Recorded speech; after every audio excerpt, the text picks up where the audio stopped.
네, 숙명여고 시험 문제 유출 의혹 사건을 수사 중인 경찰이 전 교무부장의 딸인 쌍둥이 자매를 피의자로 전환해서 수사를 진행 중인 것으로 밝혀졌습니다. 네, 숙명여고 시험 유출 사건이 어떻게 결론이 나게 될지 관련 내용들 전전 변호사와 함께 이야기 나눠봅니다. 어서 오세요. 네, 안녕하세요. 네, 쌍둥이 자매가 입건될지 말지에 대해서 경찰이 어떤 결론을 내릴지 일단 궁금했었는데 결국 형사 입건이 됐네요. 어떤 혐의로 입건이 된 겁니까?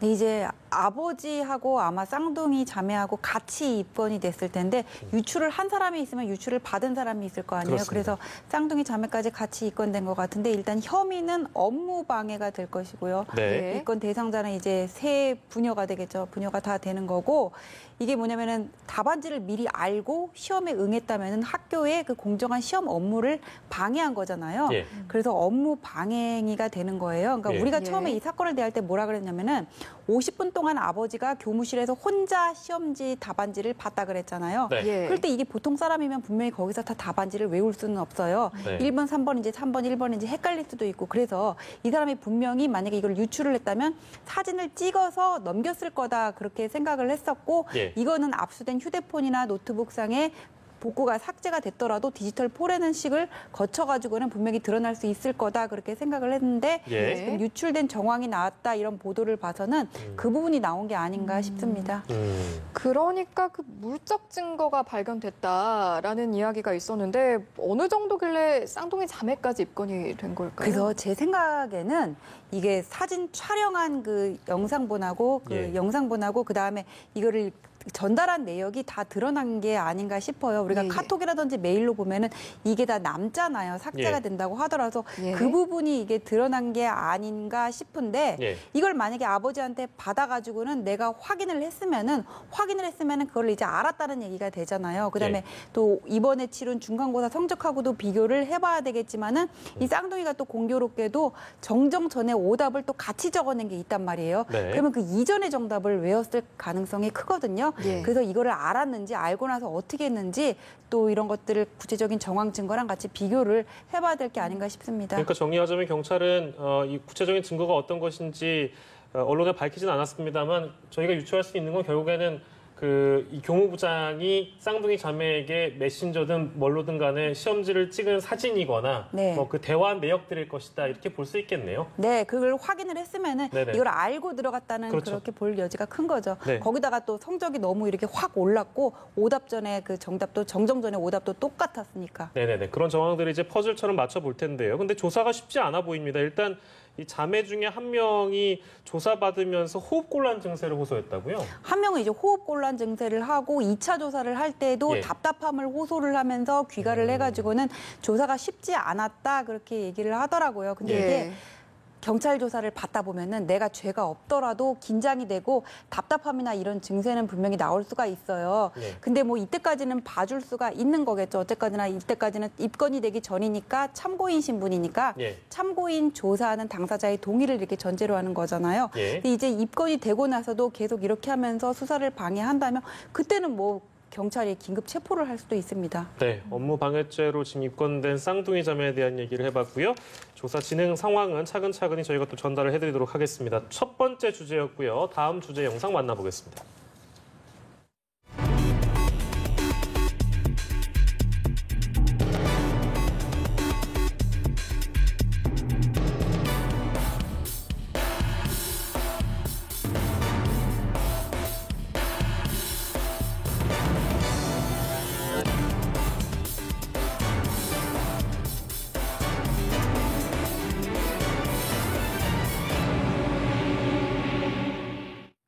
예, 최근 SNS에 이제 사진 하나쯤은 다들 올리기 마련인데 지인의 SNS 계정에서 사진을 다운로드 받아서 그것을 음란 사진으로 둔갑을 해서 유포하는 경우가 많다고요? 이런 경우가 많다 그래요. 그러니까 지인 능욕 범죄라고 얘기를 하는데 우리가 보면은 뭐 카카오톡이라든지 아니면은 뭐 무슨 뭐 SNS라든지 다양한 것들을 요즘 다들 한두 개씩은 하고 있잖아요. 거기다가 보면은 프로필 사진에 예쁘게 찍은 내 사진을 올려놓는단 말이에요. 그러면 나하고 아는 사람들은 누구나 그 사진을 이렇게 자유롭게 저장을 하고 다운받을 수가 있어요. 그럼 이 사진을 가지고 각종 뭐 어떤 음란한 영상 같은 데다가는 이 사진 사진을 그대로 이렇게 합성을 해가지고 유포를 한다는 거예요. 그래서 예. 모르는 사람이 보면은 이게 내가 정말 이런 어떤 음란한 행위를 한 것처럼 오인할 소지가 있다는 겁니다. 예. 우리가 과거에 뭐 70년대, 80년대만 하더라도 뭐 어떤 그런 음란한 사진에다가는 그 여배우 사진 이렇게 가위로 오려가지고는 이렇게 딱 올려놨었잖아요. 예. 그런 거는 정말 귀여워요. 왜냐하면 누가 봐도 합성이라는 게 티가 나니까. 그런데 요즘은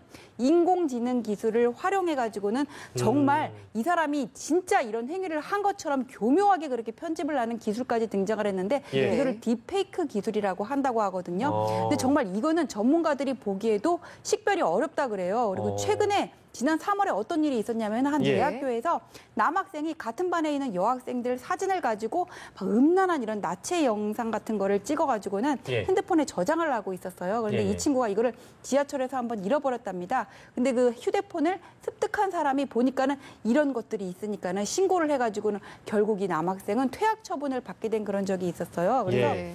지금 어느 여학생의 어머니가 우리 딸이 이런 지인 능욕을 당했다 그러면서 강력한 처벌을 원한다 이런 청와대에다가 국민청원을 하니까는 예. 12만 명이 여기에 대해서 동의를 하고 있다고 하거든요. 예. 그리고 지난해 이게 하반기에 방송통신심의위원회에서도 음란 정보 모니터링을 하다 보니까는 494건 접수된 것 중에서 300여 건 가까이가 이런 지인 능욕이었다 그래요. 예. 근데 문제는 이런 집계된 게 다는 아니라 우리가 이런 음란한 사진인가 보다 이렇게 보고 넘겼던 것 중에서 합성한 것들이 상당수 있을 수 있다는 거예요. 그러니까 예. 이 집계된 게 전부는 아니고 이 수면 밑으로는 점점 더 많은 피해가 있을 수가 있는 거겠죠. 그러니까 이거는 그 우리가 흔히 지금 굳이 이게 맞는 비유인지 모르겠습니다만 요즘 뭐 가짜 뉴스 얘기 많이 하잖아요. 그러니까 이거는 가짜 음란물을 누군가가 내 얼굴을 이용해서 만들어서 그걸 유포하면 모르는 사람을 이걸 진짜 음란물처럼 볼 수 있어서 그 피해가 고스란히 나한테 오는 거 아니겠습니까? 그렇죠. 고스란히 나한테 오는 거죠. 아니 그럼 이거 그냥 보고만 있어야 돼? 아, 이거 보고만 있으면 안 돼요. 이거 강력하게 처벌을 하고 예방을 해야 되는 건데 네. 지금 그게 쉽지가 않다는 거예요. 일단 처벌을 보면은 네.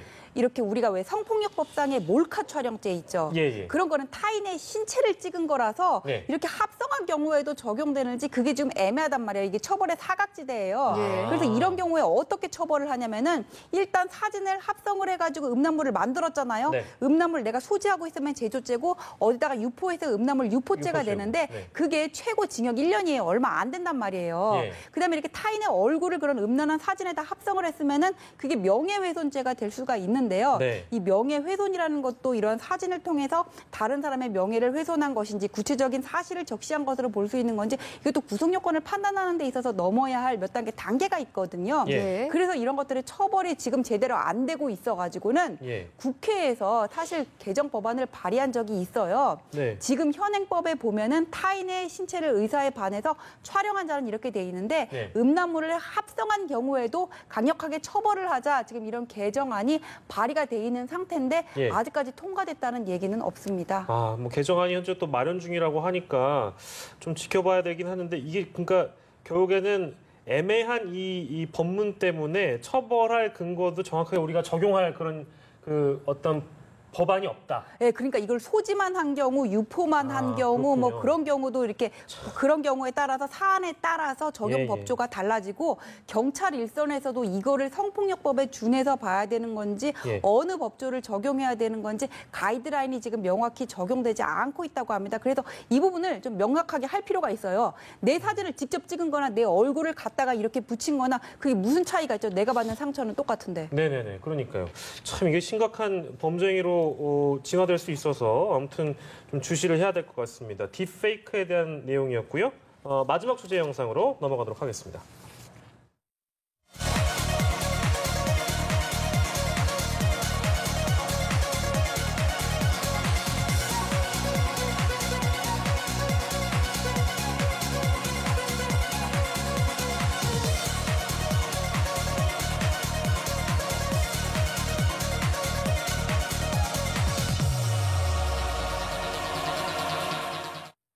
네, 축구 국가대표까지 했던 장하경 전 성남 FC 선수 승부 조작 혐의로 구속됐거든요.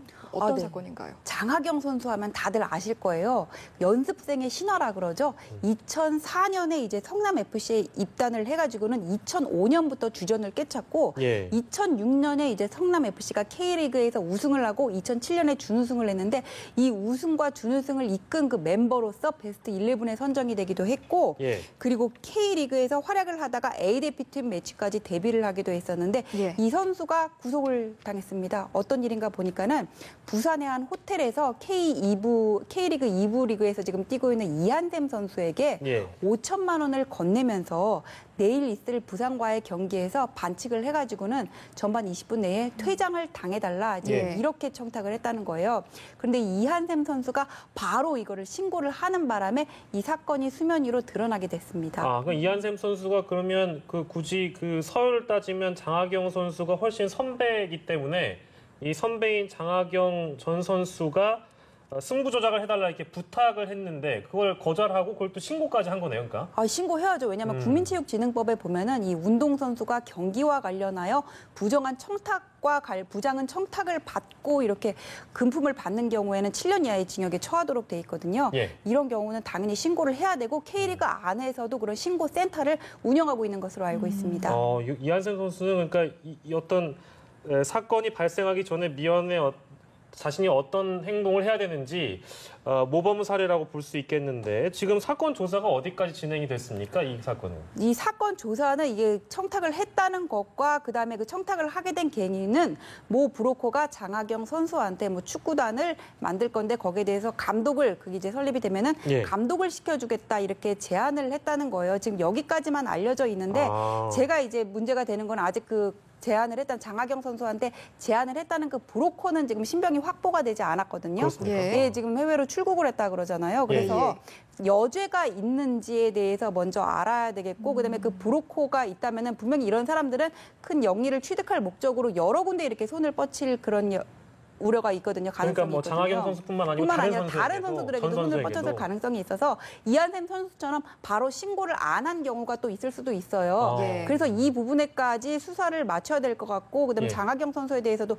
이번이 처음인지 그 부분에 대해서 확실하게 알려면 그 브로커의 신병을 일단은 확보를 해야 될 것으로 보입니다. 예. 또 조사를 해봐야겠지만 이 같은 승부 조작 사건의 경우 이제 혐의가 사실로 밝혀지면 처벌이 어느 정도가 되는 건가요? 이게 보면은 국민체육진흥법에 말씀드리면은 아까 제가 말씀드린 것처럼 이렇게 선수가 금품을 수수한 경우에는 7년 이하의 징역에 처하도록 돼 있어요. 근데 이게 국민체육진흥법 위반뿐만 아니라 스포츠라는 거는 각본 없는 드라마라고 얘기를 하잖아요. 네네. 근데 그 드라마를 보러 간 관중들에 대한 사기가 되기도 하는 거고 그 경기를 주최하는 주최 측에 대한 업무를 위계로서 방해한 것도 되는 거고 또 운동 경기를 열심히 해야 된다는 선수로서의 임무를 또 위배하는 거잖아요. 배임도 되는 경우인데 처벌 예를 보면은 그렇게 뭐 중벌이 내려지지는 않아요. 그러니까 뭐 지난해 있었던 그 UFC 승부 조작 같은 경우에는 브로커 같은 경우에는 실형을 선고받기도 했는데 이게 청탁을 받고 금품을 수수한 선수들의 경우에는 대부분 이게 또 이렇게 집행유예로 나오는 경우가 있거든요. 그래서 예. 장하경 선수 일단 지금 구속은 됐지만은 최후에 어떤 처벌을 받게 되는지는 만약에 이번이 처음이고 그냥 5천만 원을 건네준 데서 끝났다면 이 선수도 그냥 집행유예 정도로 나올 수가 있는데 예. 이게 몇 차례가 있었는지 그로 인해 취득한 이득은 뭔지 얼마만큼 그 규모가 되는지 여기에 대한 구체적인 조사가 이루어져야 거기에 대한 판단이 가능할 것으로 보입니다. 네, 첫째로 여죄를 추궁을 해봐야 되고 그 아까 말씀하셨던 승부조작 브로커 이 사람을 빨리 잡아서 신병을 확보를 해야 되겠네요. 예, 장하경 승부조작 사건까지 저희가 다뤄봤고요. 다양한 이슈도 오늘 전지현 변호사와 함께했습니다. 고맙습니다. 고맙습니다. 감사합니다.